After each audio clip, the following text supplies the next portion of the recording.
Welcome to Streams of Income with self-help author Ryan Rieger. For the next hour, you'll hear proven methods for how to live the multiple income streams dream. Ryan is passionate about helping others discover their gifts and start their own business. He's published 5 books, and his courses and group coaching programs have changed the lives of thousands of students all over the world.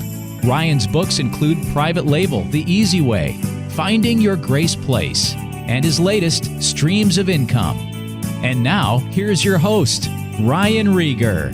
Hey guys, welcome back to the Streams of Income radio show. I'm your host, Ryan Rieger, and in today's episode, I'm chatting with my friend Nick Gomez. So have you ever wanted to have a business where there's no inventory, you can make money while you sleep? Well, this episode is for you because my friend Nick sells printables or digital downloads. You're going to love this episode. It will blow your mind with the potential opportunities that are out there to sell things that people print or PDF files. It's just amazing. I'm excited about this. I want to find a VA to do this for me because there's just so much potential out there with this method. You will love my episode here with Nick. Here it is. Well, Nick, welcome to Streams of Income Radio, my friend. Thanks for being on with me. Oh, thank you, Ryan. I really appreciate it. Man, I've been a long time listener, so this is an honor to be on your podcast. I love it. Well, that's awesome. It's an honor to have you. And I know the audience is going to love what we're going to be talking about today with printables. I think it's going to literally blow their minds. But first, I love, since you've been listening to the podcast, you know that I like to hear people's stories. So let's start with kind of your story, how you got started selling online and just your business journey. Okay, well, I'm gonna go back to a very it can be an emotional moment story. That's okay. I understand. I get emotional on my podcast. I have no problem talking when I start talking about things that are, I get it. No big deal. So I was working at a local factory up until 2002. Okay. And there was a lady there, that girl that I was very much fond of how she looked, how she acted. She was an office worker and I was a grunt. Actually, I was an industrial painter. So she'd walk by and I'm like, man, I gotta find a lady like that. She's just so distinguished. Well, 2002, long story short, in spring of 2002, I quit working there and I went to work in cable TV construction. So I was the guy that climbed poles and strung cable TV and fiber and all that stuff. So, and I had done some hustle work with another friend of mine. He's actually been my biggest mentor. He passed away a few years ago. And so he's, I'm trying to think, maybe 25 years older. He passed away. He's 65 and I'm 40. At that time, I was 42. So anyways, I left there to go work in cable construction, but in October, I was going to get married. And I knew that living on the road, being shipped out to South Dakota for a couple of weeks, I needed to come back home. So I had taken and applied to go back to the same factory that I left, and that my girlfriend at that time, then to be my wife in October. And I never made it to my first day of working there the second time. 5 days after I was married, I rolled my truck and about made her a widow. So, so in that process, I learned, all the medical stuff, learning to walk and be in a wheelchair, so on and so forth. I picked up how to make fishing lures. Wow. And so I built a business. At that time, it was caughtonlures.com, and I started selling. I sold on eBay before, kind of haphazard, like here and there, not really taking it seriously. But in winter of 2002, I had to find something to do. Right, I was sitting in a wheelchair. My social worker was like, "Hey, you really should do some word search." And I'm like, I do every day. I search eBay. So. Like I said, I was making these fishing lures from a kit that I had been gifted, and really got into selling it as like on a hobby business level. And it got to the point where I felt like other people were coming in and learning and doing the same thing, and the components to make the fishing lures, and I'm going to reference it so the audience has an understanding of what I'm talking about. It's like the Mepps spinners or the Panther Martin type spinners. So I was buying all these components, and they were just super at that time, like super ridiculously cheap. Like you could find them in Cabela's Bargain Barn and so forth. So, but I had to find something to differentiate myself. So I picked up learning to make treble hooks, and with the squirrel hair and a feather, like a Mepps spinner. So my fishing lures were starting to look like a Mepps spinner, and that caught on. Well, guys were contacting me through eBay and buying, as I'm building this. I mean, I put one kit out that sells, but that buys 2 more kits and it's starting to magnify. And I'm like, these hooks, people are asking me, maybe I should just focus on making these dress treble hooks, and which we call now our furry hook business. and I got into, the deer tails and just really studying this. Now I want to really share this. I up until probably a few years ago, I didn't share this with anybody. But Ryan, I don't know how to fish, and I don't fish. That's awesome. Why did you even, if normally people start with if you're going to do building something, it's things that you kind of are interested in or know about, but how did you even pick the fishing niche? Well, I say I don't fish, and I don't know how to fish, but I fish with hook, bobber, and worm and sinker. Like I mean, every once in a while I'll make, I'll fish something I made, but I don't. So I picked it up because one, I knew that if I could find a product that was light to ship, had easy to make, and had good volume of buying components, meaning if I could spend $20 and get 1,000 fishing blades, then I had a business that I could, pennies on the dollar, maximize my, in a wheelchair. My growth. Yeah. Yep. Oh my gosh. Yeah. So fast forward, I've gone back to working at different jobs and stuff, and I built this business. And still selling on eBay. And then it came to the point where, like, the treble hook furry hook market became saturated. I just like, it isn't working out for me. So the Lord is what interceded in this. And he brought a fellow to me that said, "Hey, I like some of the hooks that you do. And you tie these things, these treble hooks, really nice and neat and tight. Have you ever thought about a saltwater market? Like, I make these bucktail type lures, which are for saltwater." Now, again, I've never saltwater fished. I taught myself through the hook process how to tie flies. I never fly fished, but I learned to listen to a customer and let them tell me what they wanted. And then I just learned to perfect it, the muscle memory of it, the understanding of it, which ended up going into the e-commerce side of it, being that, trying to think where I'm going to go with this, where I just learned eBay is basically what it is. And that's where I had stuck in that niche. So say, fast forward now to, was it 2011, all that money, that business of the furry hook, and this gentleman that showed me and shared with me the money that's spent in the saltwater market, had bought another component of our business. I mean, and our business is Village Tackle. So I switched from caught on lures to Village Tackle. And now we own live bait and fishing tackle vending machines. So, but, I guess what I'm getting at is I always knew that if I found a product that was light, that I could ship and do mass production of it, that I needed to make it also another stream of income, which you teach in this podcast, and what you teach on, don't just put your money in that sole business, because I'm at a point now where it seems like the market is saturated in the quote unquote furry hook business. And I have to find a way to either get out of it and getting into the teaching side of it, because I'm burned out. I mean, we're almost at 20 years, right? And I'm burned out in making them. And I'm also finding that the materials have just quadrupled. I can't even say Price. tripled, So but you're still doing this business, putting them together, and yep, Okay. I am. But I'm doing it on a smaller scale. Yeah. And then I'm also, now my son's 17. Yeah. Which we had a conversation before.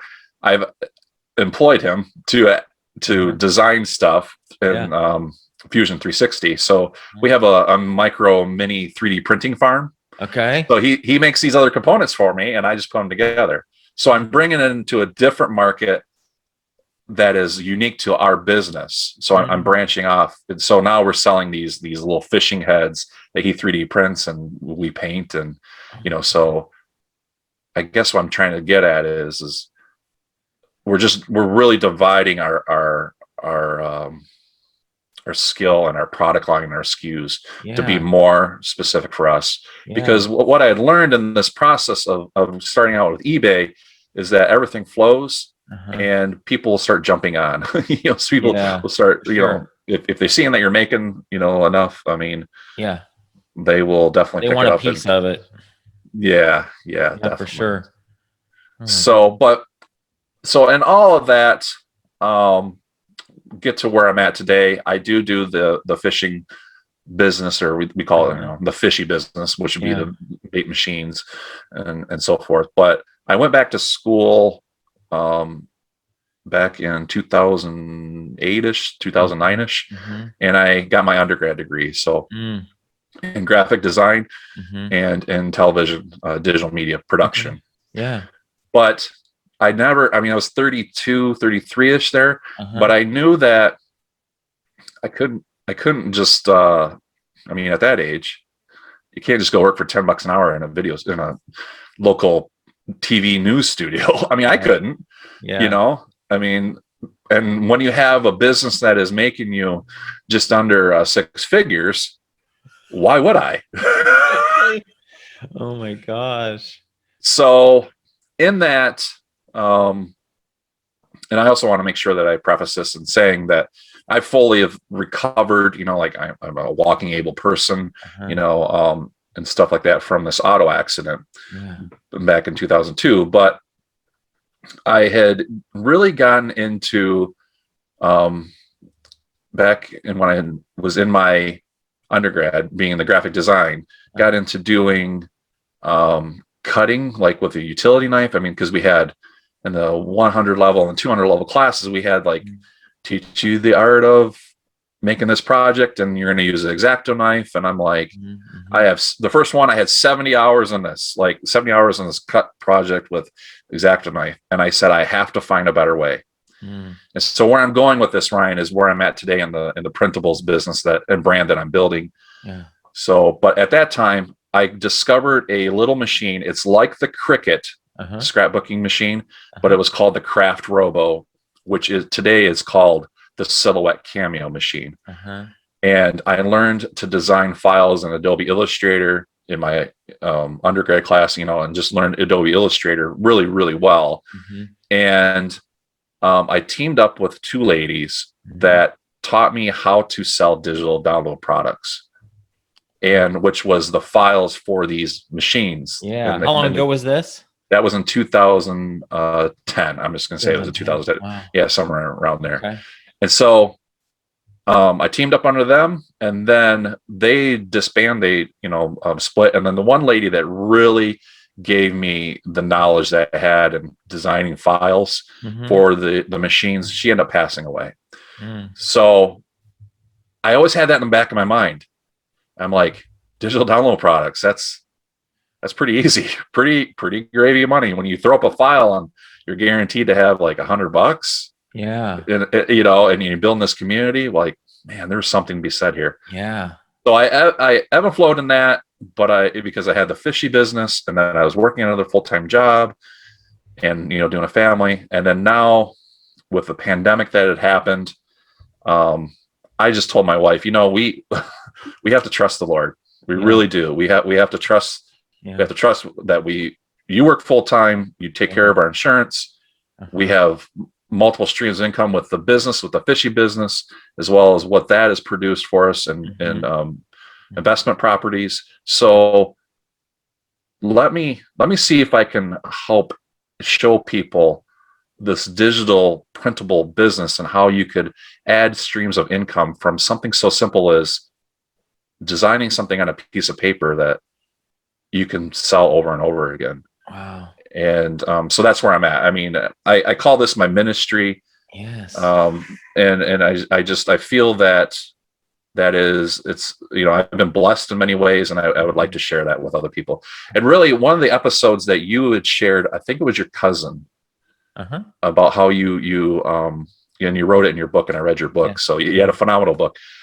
I mean, and I relate this printable idea and this digital download, digital product business is as a stream. Like, I mean, imagine if you knew that, like I'm explaining now, then that you could teach her how to sell digital products. Yes. And then she would be able to have that stream of income and still be able to serve a community that she's in.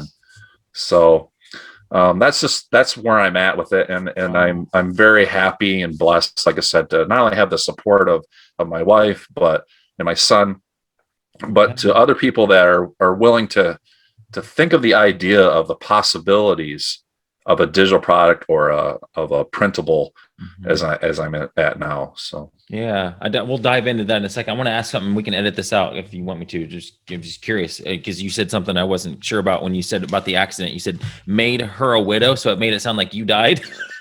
No, I almost made her a widow. Oh, you almost made her a widow. Okay. Yeah. Okay. Yeah. I thought, I was confused there. I was like, oh, what's going on there? He died and then came back to life. Praise God. No. I almost did. I mean, it was okay.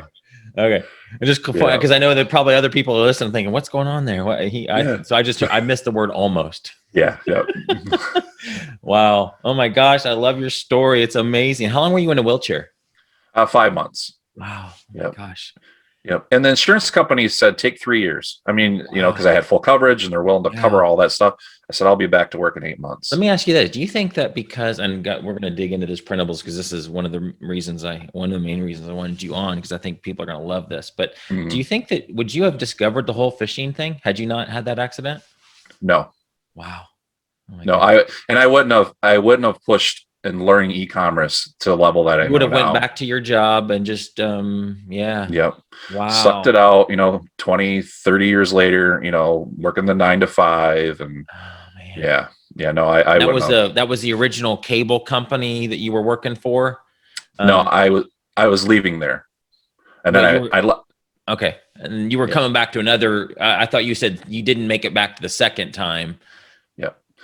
So my accident was on a Friday. I would start my first day back to my original job that I left. Okay. Oh, the factory. Yeah, the factory. Got it. That Thursday, and I never made it to my first day. Okay.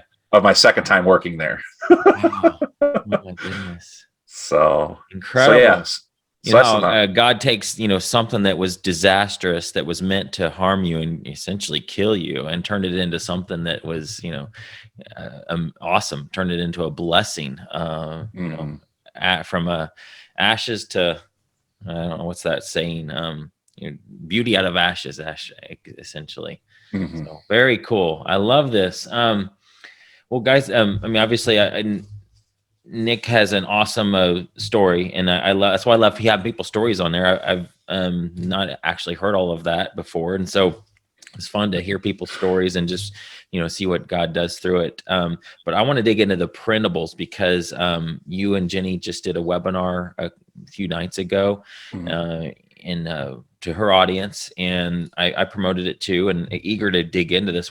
Tell me, what is a printable? So you'll hear the words in terms of printable or printables, being one, as well as with digital downloads. Okay. Well, it kind of gets tongue twisted, and when I try to explain it, but a printable or printables is a product of a digital download. Yep.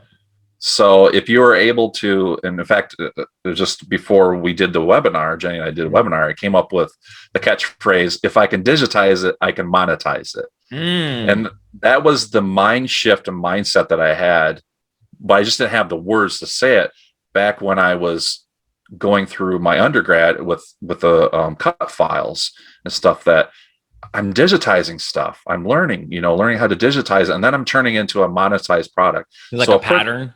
yeah, pattern. And then you apply it into printables, and it could be a sign up sheet, that you see. In fact, somebody at my son's school sent over a letter, and it was like, put emails here. I'm like, that's a printable. Like, Yeah. it's a PDF. A PDF is a printable. Uh-huh. I'm trying to think, a Word doc that you print, Yep. is a printable. I mean, if you really look at it and dive into the words of printables, they're everywhere. Yeah. I don't think that we understand the potential of an item that has been uploaded digitally or digitized, and then downloaded and then printed on our home computers or printers or commercial. So is this like you've probably heard my friend Jason Miles, he's been on the podcast a couple times, where his wife Cinnamon was sounds like your fishing story, where she was making doll clothes for the American Girl dolls, making them and selling them one at a time.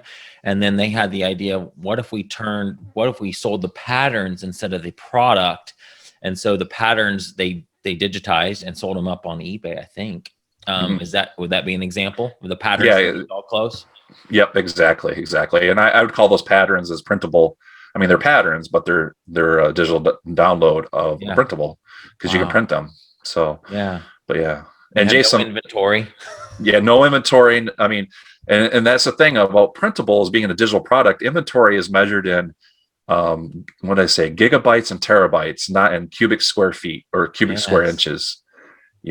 Shipping is I mean, what's shipping? An email, Exactly. a purchase, that. So for that that craft robo machine you were talking about, give me an example of what you might be talking about for people that are still like, I'm not quite sure I understand this. I always just go back to the everybody seems to know the term Cricut, the Cricut machine. Yeah, the Cricut machine, yes. Yep, and that's what the craft robo is. It's just another brand. Okay. I mean, which, like I said, now has become the Silhouette. So you have the Silhouette machines, and then you have the Cricut machines. Okay. I don't own a Cricut, but I always just refer to my Silhouette just for easy understanding. A lot of people know the name Cricut, but it's a digital die cutting machine is basically what it is. So it might be, give me an example of a product for those people who aren't crafters. Product would be vinyl, like making a vinyl sign. Okay. That cuts out the vinyl. So a vinyl cutter. Okay. That would be an example. People that are in the scrapbooking community, they make cards. Okay. Like different, they put different embellishments, but they make cutouts, that type of thing. Okay. And then one thing I've found is because I always struggle with school, like classroom billboard or bulletin boards. So you might see like all these different designs that are cut out and like, let's say a star, it's cut out of cardstock. Well, that was either done, commercially, or it could have been done by somebody that had a Cricut machine that would do it. So So if you have a Cricut machine, it's probably cheaper to print out your own things than going to a craft supply store and buying them already printed. Correct. Yep. Okay. Yep. Got it. Plus you can make your own and be creative with it. Exactly. Interesting. Exactly. Okay. All right. So the questions then, I guess, give me some examples of all I know some of them that are, that you've shared in our insiders group that we have. And one in particular, I don't know if you want to go into the nursing example, that nursing student, but just what are some of the examples that you've seen, or maybe that you're selling, that just to get people's ideas churning in their head? So going into like I said, printables and digital downloads, those are two terms I use together, because a printable is a product of a digital download. And this is going to be interesting. Because a lot of people, they're like, when I tell people, my local friends, my circle of friends, my local people, that my grandma's recipe cards was my first digital printable product that wasn't, like the that I sold, that wasn't the Cricut files.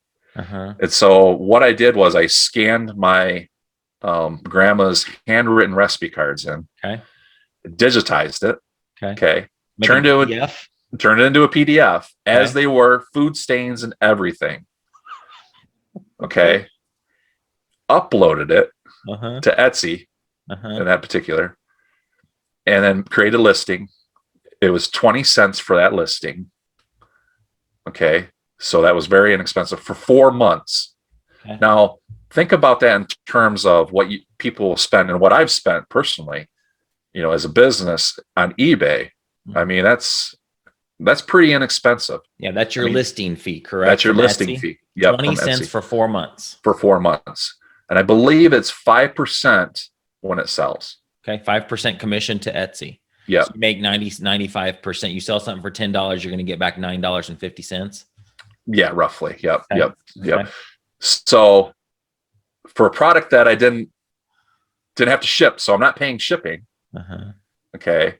And so a person came along and bought my grandmother's handwritten recipe cards. And I'm like, this is crazy. How did this happen? Like, why would somebody do it? Well, again, getting into, coming from the scrapbooking community and understanding that found objects are of value to somebody that's making a journal. I mean, there's the terms junk journal, ephemera, what's another one? Boho journal, those type of things. I'm like, man, let's get more handwritten recipe cards. So, okay, wait. Why would somebody else who doesn't even know you, doesn't know your grandmother, care about her recipe cards? Because they may either one, they are looking for that. This is just my opinion. They're looking for that authentic handwritten recipe that they may identify with in their project. Got it. Or they may identify with from their home that they may have lost, that type of thing. Okay. Or it's just a unique item. Yeah. Are these full color scans? Yeah, I mean they're literally just as they So somebody would print them out on a color printer, probably, or I guess it could be black and white, but yep.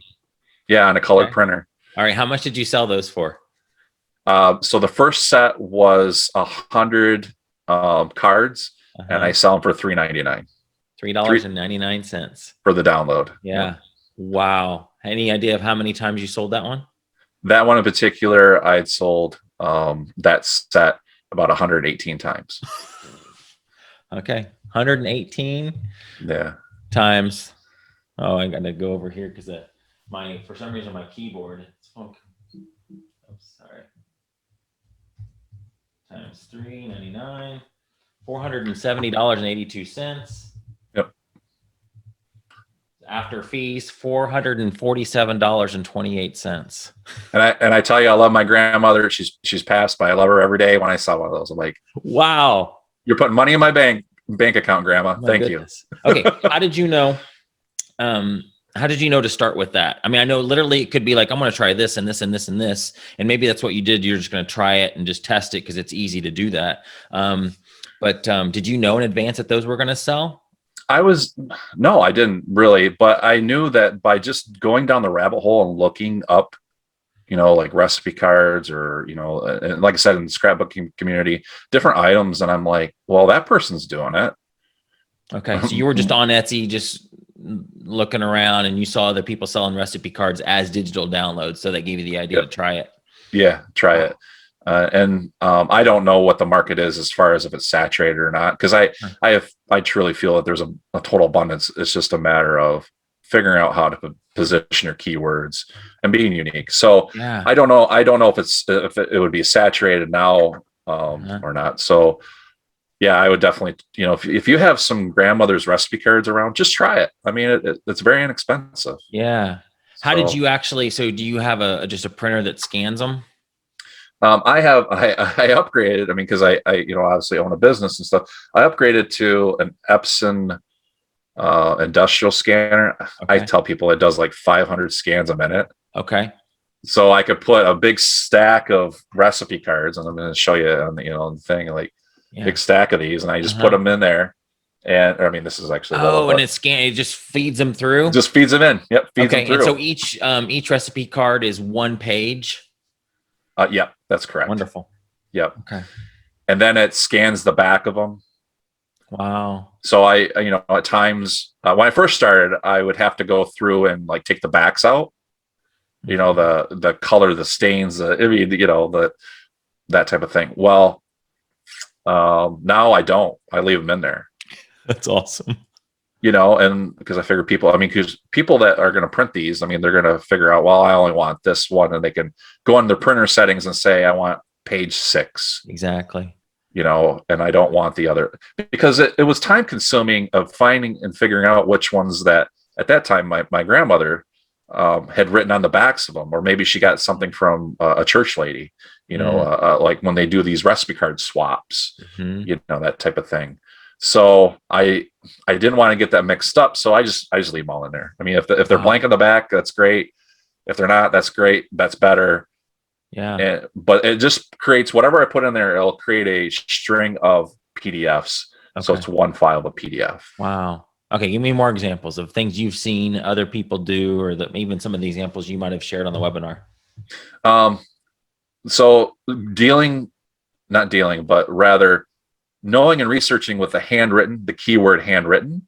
I started going down this rabbit hole. I was just typing in handwritten printables. And you're typing this in Etsy. Okay. As well as in Pinterest. Okay. So I'm using Etsy and Pinterest combined. Okay. And there's arguments that Pinterest is a search engine, and there's arguments that it's not. I feel it is. It's a visual search engine. Mm-hmm. And so I happened to discover a lady that, as of now, been 9 months ago. So I think I followed it. It might be like 295 days. That's what we'll call it. So we'll say 9 months ago, 200. And I happened to look, and I'm like, her sales are like her sale number, because it'll tell you like how many sales that Etsy shop has had. It's huge. And I was like, what's up with this? And it was handwritten nursing notes. She was taking her notes, from nursing school. She's scanning them. So she's digitizing them. She's creating a PDF, and you look in the listing, it says 1 PDF. And she's selling the PDF of her nursing notes, handwritten nursing notes. And when you do the numbers of her sales and you do an average, I average it out as about $15 per sale. Okay. And it goes up, her sales per day go up and down based on what I feel is what the college, like between semesters. Mm-hmm. So in January, I think when I was sharing with you and Jenny and the insider group, the sales were higher per day. Sure. But that was in January when the first semester it was kicking off. Uh-huh. Whereas now they're kind of dropping. Sure. But she's still averaging like 116 sales a day at $15. At what I would say, it may be more, maybe less. I'm just going to be conservative and say at $15. That's like $1,700 a day. Wow. On notes. On handwritten nursing notes. Like, oh my gosh. Why would somebody, and maybe you don't know this, I'm just curious, like if I'm going through a different nursing school, why would I care about her notes? Or all the programs kind of the same maybe? That would be a good question for somebody that's a nurse. I wish I could answer that. I would think that the general information, like I'm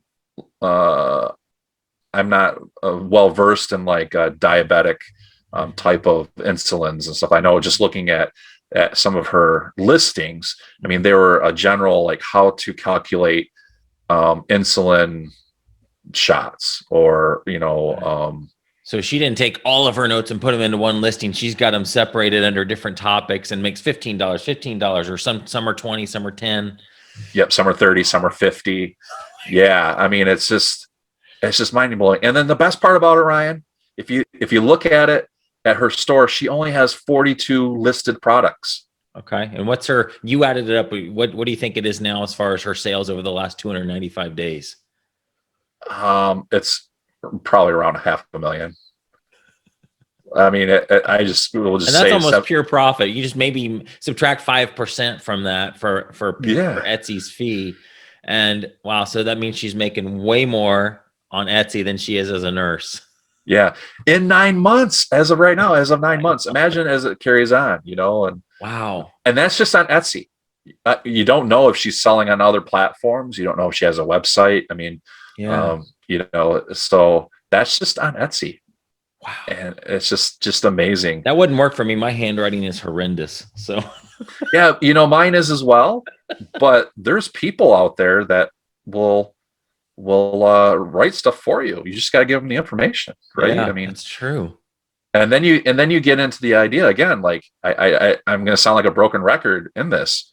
If you can digitize it, you can monetize it. Mm.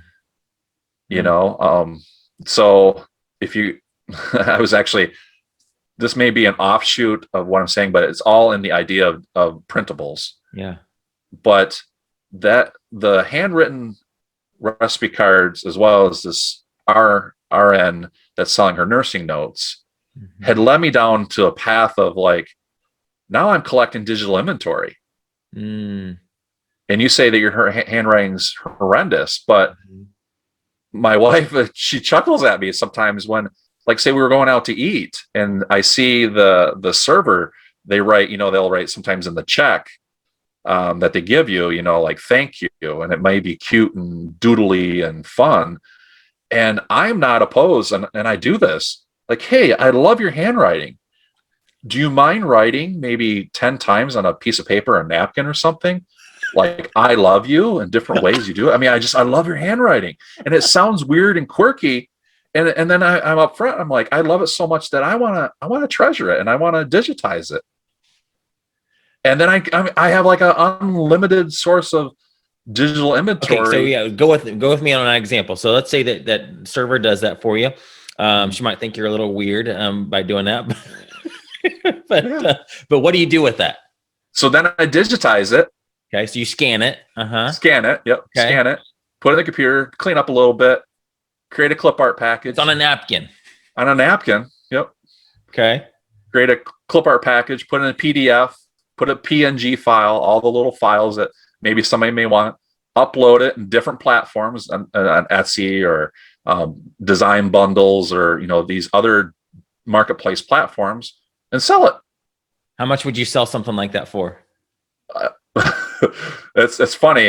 You say I stick around the $3.99. It's the price of roughly the price of a Happy Meal. I base my pricing on my digital products on what it would cost to buy a meal for either me or my family. That's what I do. Would you share? Would you get that server's contact information and say, "Hey, I want to share the profits with you if it sells"?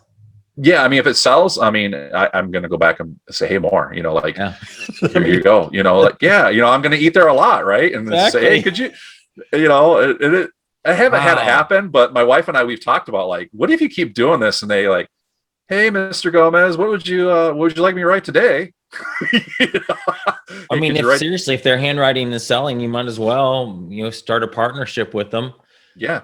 Unbelievable. Okay. Give me more. I can tell that people are like, oh my gosh, I can't even, this is amazing. Okay. More examples of things you've seen. I know. Okay. I'll ask you for more examples, but then for somebody just to start down these rabbit holes, would they go onto Etsy and just literally type the word printable and see what comes up, or type in digital download and see all the options, and that'll start them down the rabbit trails? That's exactly what I would suggest. Okay. So what are some examples you're seeing? So people can go off after this episode and do that work. Imagine some of them are listening right now and starting to do this. But what are some of the other examples you've seen? You told me one about the church hymnals. Yep, the church hymnals. So there's one lady I found. She's from the UK, and she it's under the word ephemera. How do you spell that? I'm gonna have to. I always butcher it. EPHEMRAL,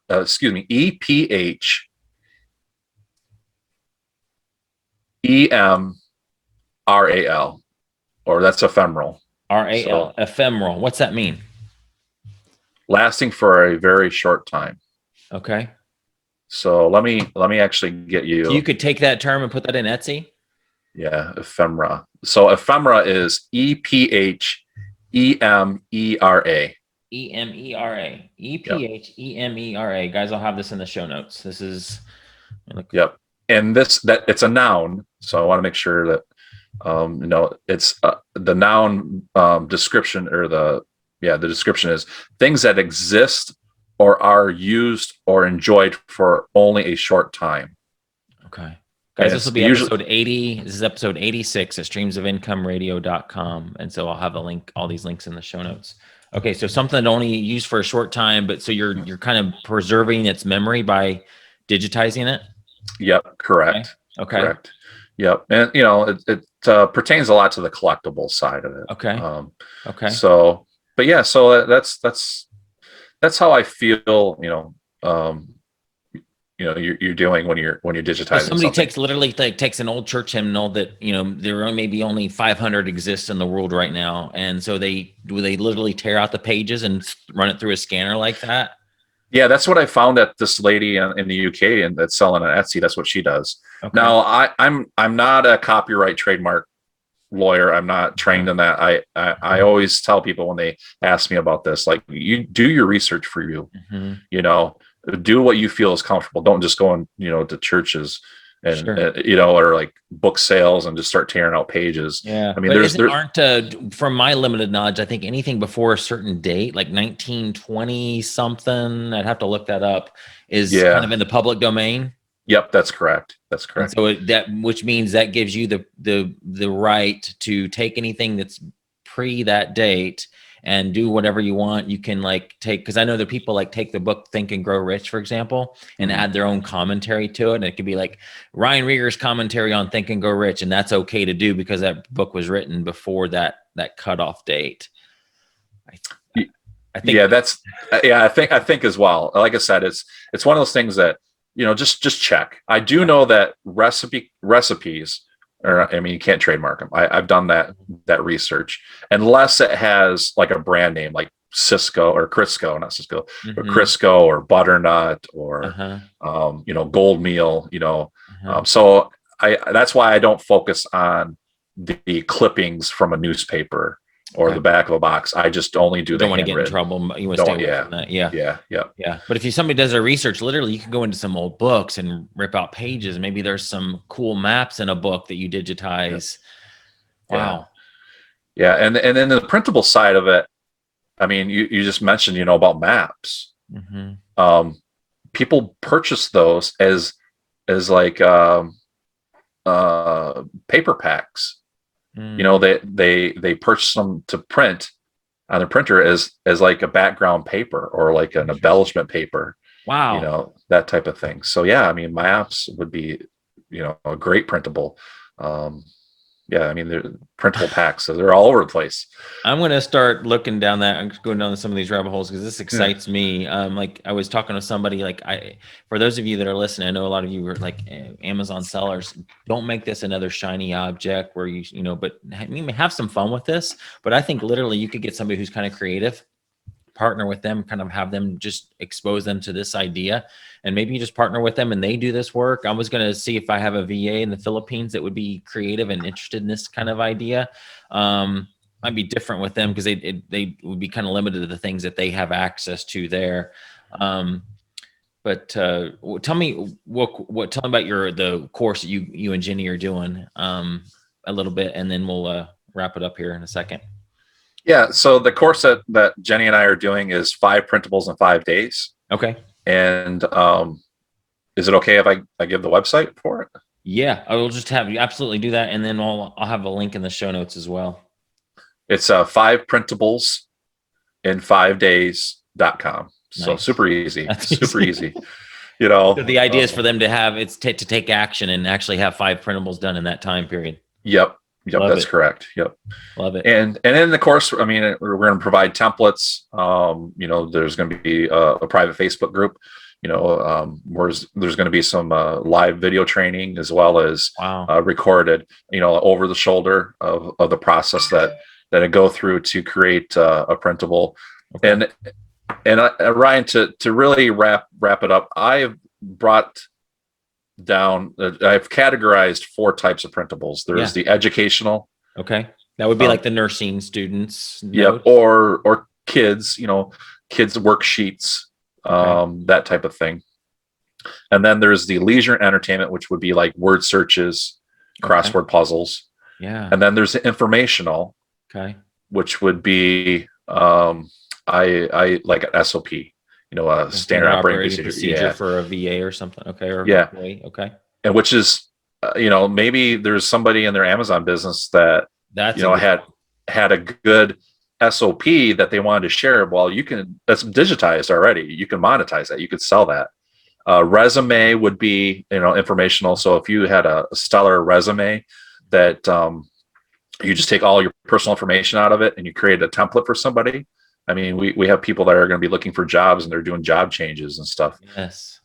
So if you had a stellar resume that maybe you could help out and sell that as a digital download printable, that would help out somebody. A word list for that job. Like there's certain jargon, certain words that are keywords for those type of job descriptions.